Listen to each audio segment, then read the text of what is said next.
Hello student, कैसे हो आप सब। आरबीसी में आपका स्वागत है। इससे पहले वाले वीडियो में हमने देखा था सेल का shape, size and number and so on. इस वीडियो में हम देखेंगे cell membrane that is plasma membrane. तो प्लाज्मा मेम्ब्रेन होता क्या है, पहले इसे जान लेते हैं।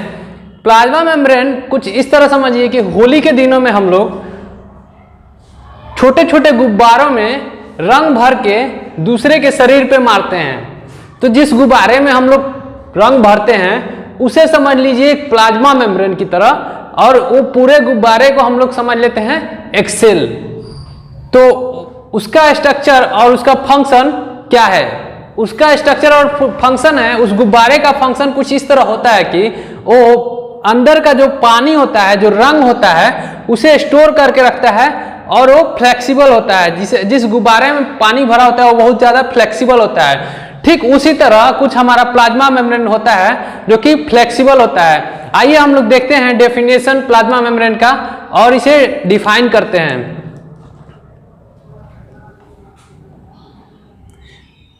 तो ये हमारा हो गया 14th topic, plasma membrane. Plasma membrane is living कहने का अर्थ है कि ये जिंदा में आता है। लिविंग सेल के अंदर बहुत सारे ऐसे मटेरियल जो होते हैं, और 2-3 मटेरियल जो होते हैं वो डेड होते हैं। जैसे में सेल वॉल हो गया, डेड में आपको देख लीजिए, डेड सेल ऑर्गेनेल में आ जाएगा आपका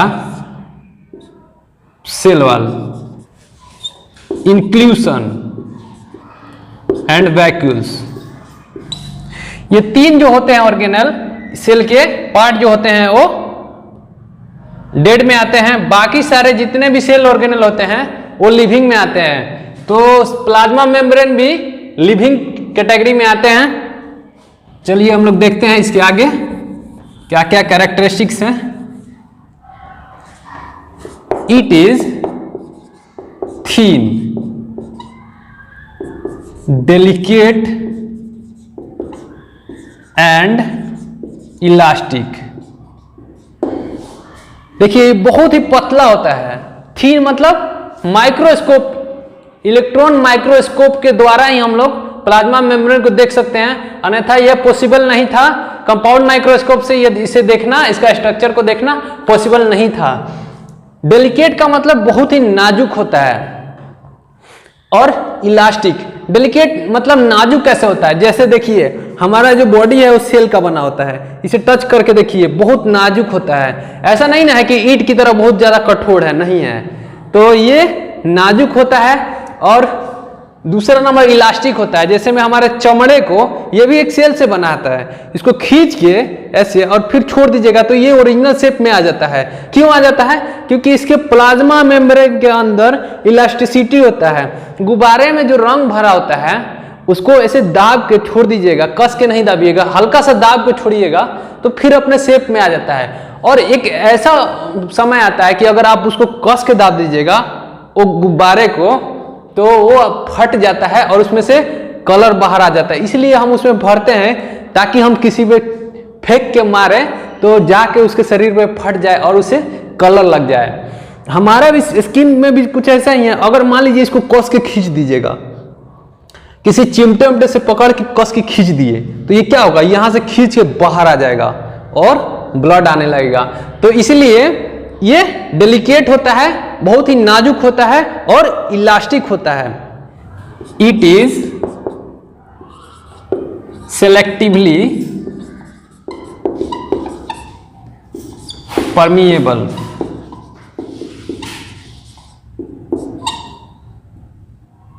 सेलेक्टिवली परमिएबल कहने का अर्थ क्या है कि ये सेलेक्टेड चीजों को अंदर जाने देता है सेल के अंदर, और उसे सेल से बाहर आने देता है। अब हर चीज को सेल के अंदर जाने देगा। जैसे में यूनिसेलुलर अमीबा है, ठीक है, वो पानी में रहता है। अब हर चीज उसके सेल के अंदर जा रहा है, आ रहा है, बाहर आ रहा है, जा रहा है। तो क्या होगा कि उसमें बैक्टीरिया हो गए हैं, बहुत सारे वायरस हो गए हैं जो उसके सेल में के अंदर चले जाएंगे और उसे डिस्ट्रॉय कर देंगे। वायरस का काम क्या होता है कि दूसरे के सेल में घुस के और उसे डिस्ट्रॉय कर देता है, अपना काम करवाने लगता है और बाद में उसे डिस्ट्रॉय कर देता है। तो लेकिन ऐसा होता नहीं है, वो एग्जिस्ट कर जाता है। क्यों एग्जिस्ट करता है? क्योंकि उसके बाहर प्लाज्मा मेम्ब्रेन होता है। देखिए ये सेल हो गया, इसके साइड साइड प्लाज्मा मेम्ब्रेन है ये। अगर ये प्लाज्मा मेम्ब्रेन नहीं होता तो क्या सेल का शेप बन पाता? क्या गुब्बारा नहीं होता तो क्या हम उसमें पानी भर सकते थे, उसमें कलर भर सकते थे? नहीं भर सकते थे। उसमें कलर भर के किसी को मार नहीं सकते हैं। ठीक उसी तरह अगर प्लाज्मा मेम्ब्रेन हमारे पास नहीं होगा, जैसे में वायरस के केस में प्लाज्मा मेम्ब्रेन नहीं होता है, तो हम लोग एस सेलुलर ऑर्गेनिज्म बोलते हैं उसे, क्योंकि उसके पास प्लाज्मा मेम्ब्रेन होता ही नहीं है। एक केवल जेनेटिक मटेरियल होता है और protein coat, side side protein coat होता है, बस। इसमें होता है जो प्लाज्मा मेम्ब्रेन जो होता है, ये प्रोटेक्टिव कवरिंग का काम करता है। ये सिलेक्टेड चीजों को अंदर आने देता है। इसका हम लोग बारीकी से स्ट्रक्चर देखेंगे। It can be seen under electron microscope as a line. यह इलेक्ट्रॉन माइक्रोस्कोप में एक इस तरह का लाइन दिखा, ये लाइन देख पा रहे हैं? ठीक इसी तरह का एक लाइन दिखेगा आपको, जिसे हम लोग प्लाज्मा मेम्ब्रेन के नाम से जानते हैं। 7 नैनोमीटर थिन होता है, थिक बोलेंगे इसको। 7 नैनोमीटर थिक होता है और 70 एंगस्ट्रॉन थिक। 1 नैनोमीटर बराबर होता है आपका 1 नैनोमीटर बराबर 10 का पावर -9 मीटर, और 1 एंगस्ट्रॉन बराबर होता है। ये सब लेंथ को मापने के लिए ये मेजरमेंट का जरिया है। ये इसके द्वारा हम लेंथ मापते हैं। 1 एंगस्ट्रॉन बराबर 10 का पावर -10 मीटर होता है। इससे आप अंदाजा लगा सकते हैं कि ये कितना थिक होता है। अब हम लोग देखते हैं प्लाज्मा मेम्ब्रेन का स्ट्रक्चर तथा किस चीज से मिलके प्लाज्मा मेम्ब्रेन बना होता है। इसका आप लोग नोट्स बनाइए। नोट्स बनाना बेहतर होगा, क्योंकि खुद से बनाया हुआ भोजन ज्यादा टेस्टी लगता है माँ के बनाए हुए तुलना में। तो आप लोग इसका नोट्स बनाइए। स्क्रीनशॉट लीजिएगा तो स्क्रीनशॉट ले लीजिए, क्योंकि वो उतना बेहतर नहीं होगा। आप इसे खुद से कॉपी पेन लेके नोट्स बनाइए। चलिए हम लोग देखते हैं प्लाज्मा मेम्ब्रेन का स्ट्रक्चर और इसमें क्या क्या कंपोजिशन होता है। केमिकल कंपोजिशन ऑफ पीएम का मतलब प्लाज्मा मेम्ब्रेन। पहला नंबर तो ये फॉस्फोलिपिड से बना होता है, फॉस्फोलिपिड। दूसरा हो गया कोलेस्ट्रॉल, और तीसरा हो गया प्रोटीन, और चौथा हो गया कार्बोहाइड्रेट। हम लोग लिपिड, इन लोग का कंपोजिशन हम लोग डिसाइड नहीं कर पाते हैं, क्योंकि डिफरेंट सेल में इन लोग का कंपोजिशन डिफरेंट होता है। इनका कंपोजिशन चेंज होते रहता है। जैसे हमारे आरबीसी के सेल मेम्ब्रेन में 60% प्रोटीन होता है और 40% लिपिड होता है। किसी किसी केस में लिपिड अधिक होगा और प्रोटीन कम होगा, तो इसीलिए हम लोग इसको पूरी तरह से डिसाइड नहीं कर पाते हैं। जनरली लोग बोलता है कि 70% लिपिड होता है, लेकिन हमारे आरबीसी में देख लीजिए 60% प्रोटीन और 40% लिपिड। तो ये कोई कंफर्म नहीं होता है। ये हमारा जो डेटा है एनसीईआरटी का है, 60% प्रोटीन और 40% लिपिड। इसे आप लोग डबल स्टार मार्क कर लीजिएगा, क्योंकि ये बहुत ही इंपॉर्टेंट है। एनसीईआरटी के डेटा के अनुसार ये पूछ देता है आपके नीट एग्जाम में। तो आइए देखते हैं ये कैसे कैसे इनका स्ट्रक्चर कैसे होता है, और हम लोग आगे देखते हैं फ्लूइड मोजाइक मॉडल, जिसके द्वारा हम लोग सारा क्लियर कर लेंगे कि फॉस्फोलिपिड कितने होते हैं, कहाँ कहाँ होते हैं और किस तरह के स्ट्रक्चर होते हैं उनके, और प्रोटीन का स्ट्रक्चर किस तरह का होते हैं, कार्बोहाइड्रेट का स्ट्रक्चर किस तरह होते हैं, प्रोटीन का स्ट्रक्चर, कोलेस्ट्रॉल का स्ट्रक्चर, सारे का स्ट्रक्चर हम लोग देखते हैं आगे। ये सबसे इंपॉर्टेंट मॉडल था हमारा प्लाज्मा मेम्ब्रेन को स्टडी करने के लिए। किसने दिया था इसे? तो Singer and Nicolson. Singer and Nicolson दोनों ने मिलके दिया था। सिंगर मतलब वो सिंगर नहीं गाना गाने वाला नहीं, इसका नाम था सिंगर, और ये थे निकोलसन। कितने में दिए? तो ये दिए 1972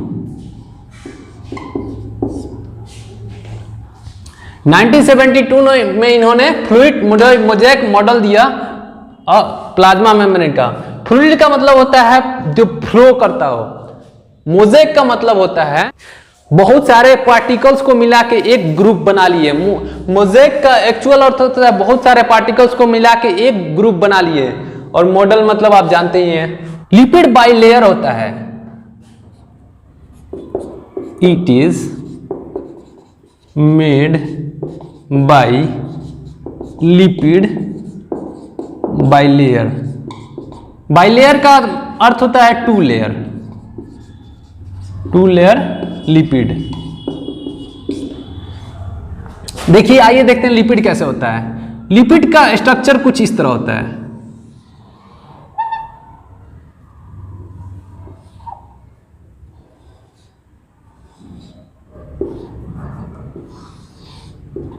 इसका भी दो पैर, इसका भी दो पैर, इसका भी दो पैर। ये इसका हेड हो गया और ये हो गया टेल। ये होता है हाइड्रोफिलिक, ये वाटर से प्रेम करता है, प्यार करता है। और ये हो गया हाइड्रोफोबिक,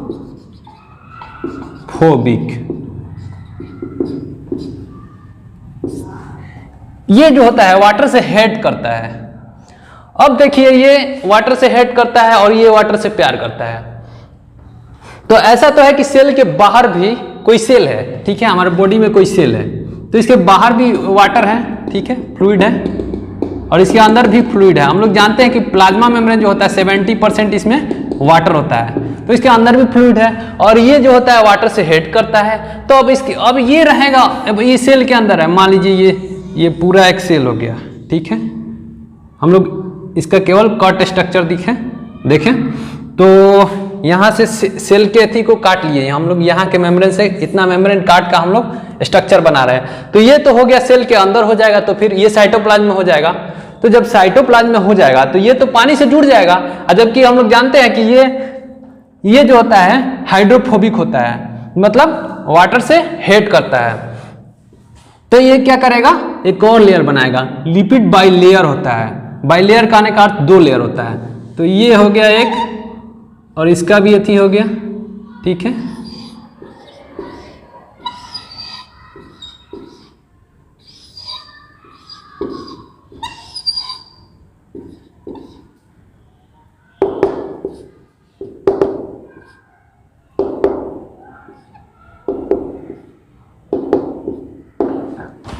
ठीक है, ये लिपिड बाइलेयर कहने का अर्थ है कि दो लेयर में लिपिड ऐसे चारों तरफ अथी रहता है, एम्बेडेड रहता है। ओके, अब हम लोग पढ़े थे कि प्रोटीन भी इसमें होता है। तो प्रोटीन कैसे होता है भाई, तो आइए देखते हैं हम लोग प्रोटीन कैसे होता है। प्रोटीन का आकार कुछ इस तरह का होता है, देखिए, ठीक है।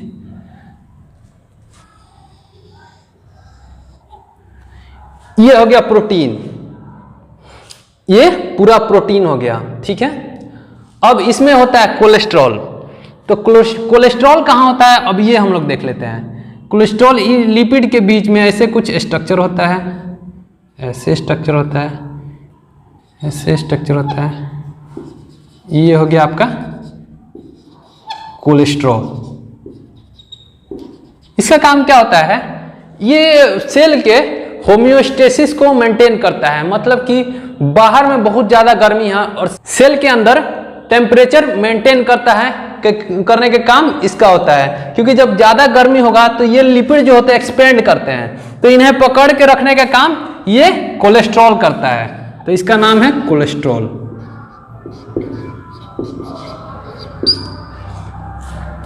अब इसके अंदर प्रोटीन भी होते हैं, तो ये हम लोग देख लीजिए प्रोटीन। ओके, अब हम लोग देखे थे कि इसके अंदर लिपिड तो हो गया, प्रोटीन तो हो गया, कोलेस्ट्रॉल भी हो गया। अब कार्बोहाइड्रेट कहाँ होते हैं, तो कार्बोहाइड्रेट कुछ इस तरह होते हैं। मान लीजिए ये हो गया कार्बोहाइड्रेट,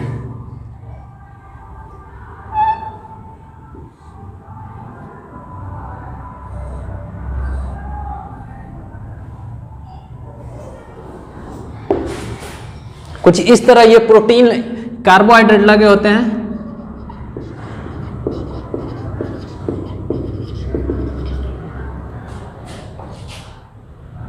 अच्छे से चित्र नहीं बन पा रहा है, इसलिए हम थोड़ा इसे मिटा रहे हैं।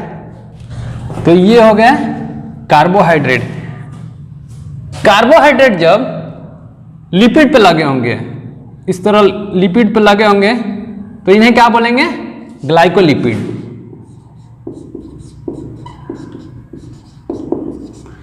और जब प्रोटीन पे लगे होंगे,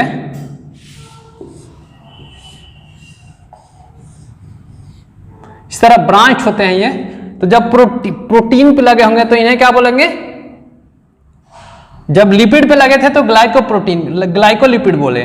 जब प्रोटीन पे लगे होंगे तो इन्हें हम बोलेंगे ग्लाइकोप्रोटीन। अब हम लोग समझ लेते हैं इसका फंक्शन। ये तो हो गया पानी से हेट करता है इसका थी, और ये हो गया पानी से लव करता है। तो ये होते हैं सेल के अंदर और ये होते हैं सेल से बाहर। ओके, तो ये हो गया सेल के अंदर और ये हो गया सेल के बाहर। जिस प्रकार हम लोग देख पा रहे हैं, ये पूरा एक सेल मान लेते हैं। अब इनका फंक्शन क्या होता है, ये लिपिड है, तो इसमें पानी का एंट्रेंस नहीं होगा, वाटर एंट्रेंस तो पॉसिबल नहीं है, क्योंकि यहाँ पे हाइड्रोफोबिक है और यहाँ पे हाइड्रोफिलिक है। ये वाटर से लव करते हैं, वाटर से लव नहीं करते हैं, ये लव नहीं करते हैं, तो अंदर पानी आएगा कैसे। तो उसके लिए ये सारा काम अंदर लाने और ले जाने का काम कौन करता है, तो ये प्रोटीन का काम होता है। प्रोटीन में एक चैनल बना होता है कुछ इस तरह का,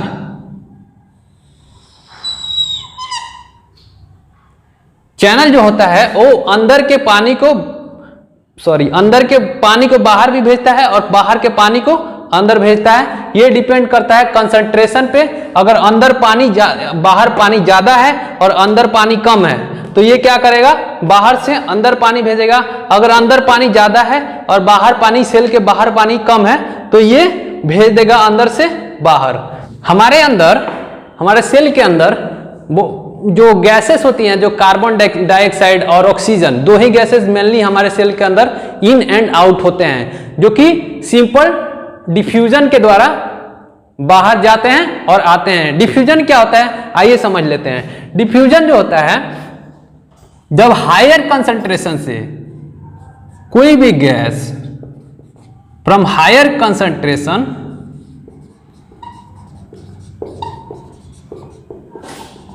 टू लोअर कंसंट्रेशन,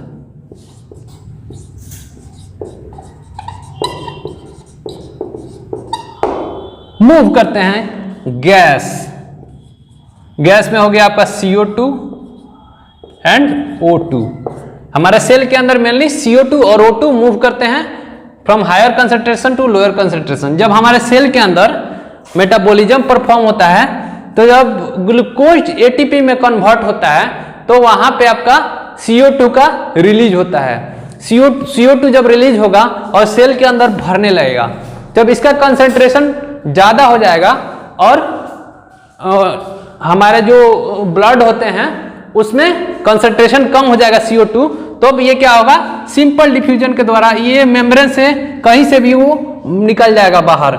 ऐसा नहीं है कि मतलब उसके लिए स्पेसिफिक जगह होगा कि हाँ यहीं से निकलेगा, नहीं, ये लिपिड से भी होके निकल जाएगा। ये पोलर नहीं होते हैं, जो कार्बन डाइऑक्साइड और ऑक्सीजन जो होते हैं पोलर मॉलिक्यूल नहीं होते हैं। अगर पोलर मॉलिक्यूल जैसे में वाटर हो गया पोलर मॉलिक्यूल होता है, तो ये आने नहीं देता है, लिपिड अंदर नहीं आने देता है। तो इसके कारण उसके लिए ये स्पेशल प्रोटीन होता है जो कि वाटर का मूवमेंट कराता है। इसे हम लोग एक्वापोरिन का नाम देते हैं।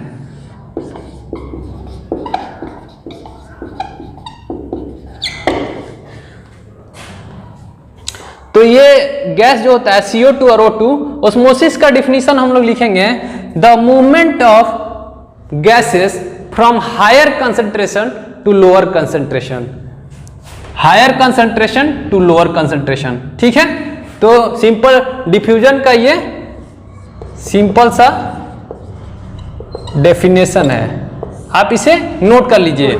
ये था आपका फ्लूइड मोज़ेक मॉडल, और ये इसका प्रॉपर्टी जो होता है ये मूव करते रहता है। ये जो सटे हैं ये आपस में मूव करते रहते हैं। ये आ जाएगा यहाँ, ये चला जाएगा यहाँ, ये चला जाएगा यहाँ, फिर ये मतलब गोल होते हैं ऐसे, और पूरा मूवमेंट पॉसिबल होता है। मूवमेंट के कारण ही जितने भी मॉलिक्यूल्स होते हैं वो अंदर जा पाते हैं, आ पाते हैं। तो ये हमारा हो गया सिंपल सा डिफ्यूजन का प्रॉपर्टी।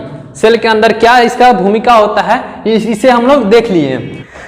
सारा काम जो होता है सेल से इन और आउट कराने का काम ये प्रोटीन का ही होता है। तो इसका पहला फंक्शन होता है प्रोटीन का पहला फंक्शन होगा ट्रांसपोर्ट ऑफ H2O, जिसे हम लोग एक्वापोरिन के नाम से जानते हैं। दूसरा पंप का काम करता है। पंप का मतलब हैंड पंप। हैंड पंप देखें आप घर में लगा होगा, अब तो जनरली सबके घर में मोटर हो गया है। पहले हैंड पंप होता था, या आप कहीं पब्लिक प्लेस में जाइएगा तो वहाँ हैंड पंप होता है। वहाँ पे एनर्जी ऐसे लगाइएगा ना, ऐसे एनर्जी करके दाबिएगा तब जाके पानी बाहर निकलता है। तो ठीक उसी तरह ये पंप का काम करता है। इसमें बहुत सारे प्रोटीन होते हैं, अलग अलग प्रोटीन होते हैं। जो ये जो हो गया एक्वापोरिन हो गया, किसी प्रोटीन, कोई प्रोटीन हो गया जो पंप का काम करेगा। जो मॉलिक्यूल आएगा अंदर, जो सेल के अंदर मॉलिक्यूल आना चाहेगा, वो एनर्जी उसे देना पड़ेगा तभी अंदर आ सकता है। जैसे मान लीजिए कोई प्रोटीन है, ठीक है, यही प्रोटीन को मान लीजिए। अब मान लीजिए कोई मॉलिक्यूल आना चाहता है, जैसे में पोटाशियम आना चाहता है, ठीक है, पोटाशियम आयन, ठीक है। पोटाशियम आयन तो इसके द्वारा आ नहीं सकता है, क्योंकि ये आयन होता है और ये आयन का मूवमेंट बंद कर देता है। जब ये आयन आएगा तो ये लात मार के बाहर भेज देता है। तो ये तो लात मार दिया, इसे आने नहीं दिया। अब आए तो आए कैसे? तो ये पोटाशियम आएगा इस पंप के द्वारा।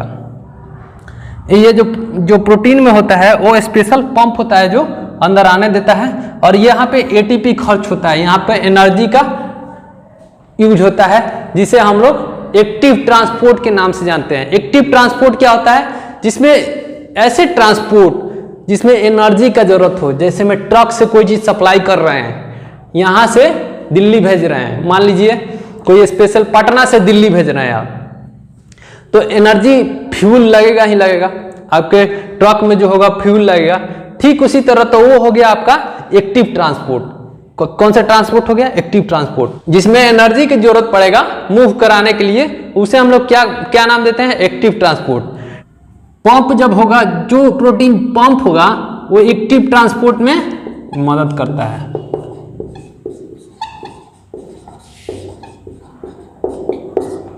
ठीक है। तीसरा जो होगा एंजाइम होगा।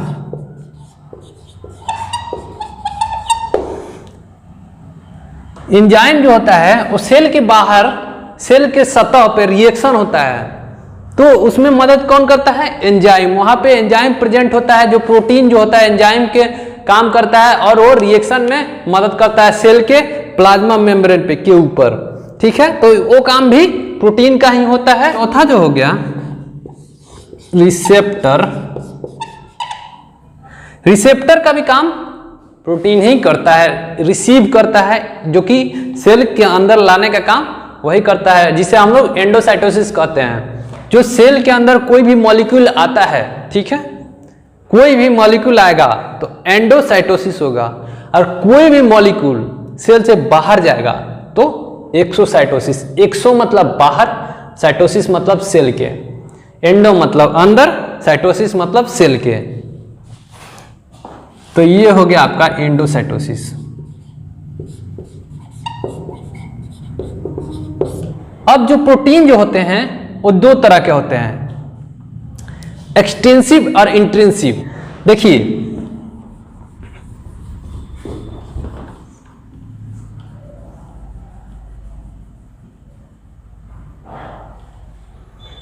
प्रोटीन जब इसे लिख लिए हैं, इसे हम मिटा रहे हैं, ये तो हो गया आपका इंट्रिंसिक प्रोटीन।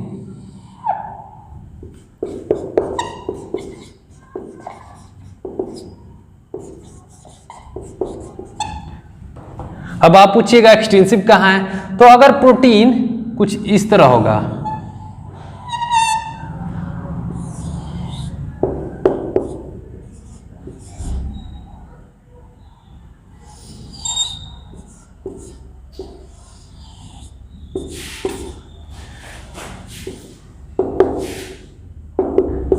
ठीक है, अगर कुछ इस तरह प्रोटीन होगा तो इसे हम लोग एक्सटेंसिव बोलेंगे।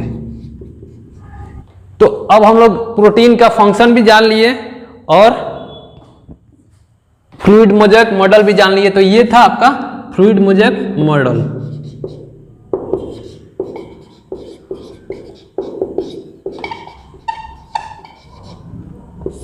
फ्लूइड मोज़ेक मॉडल में यही कहा गया था कि protein icebergs floats in sea of lipids, यही स्टेटमेंट था, इसको याद रखिएगा।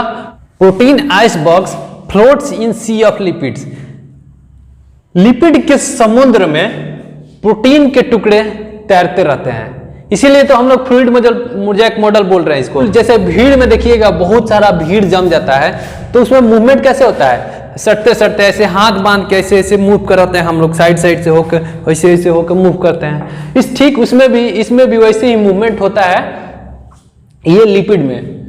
तो protein icebergs floats in the sea of lipids, कहने का अर्थ यही है कि जो प्रोटीन मॉलिक्यूल जो होते हैं वो बहुत सारे पूरे लिपिड के अंदर तैरते रहते हैं, लिपिड में तैरते रहते हैं। ये मूव कर सकता है, ये मूव कर सकता है, मतलब इसमें मूवमेंट इसीलिए पॉसिबल है ताकि मॉलिक्यूल्स अंदर आ सके और बाहर जा सके, नथिंग एल्स।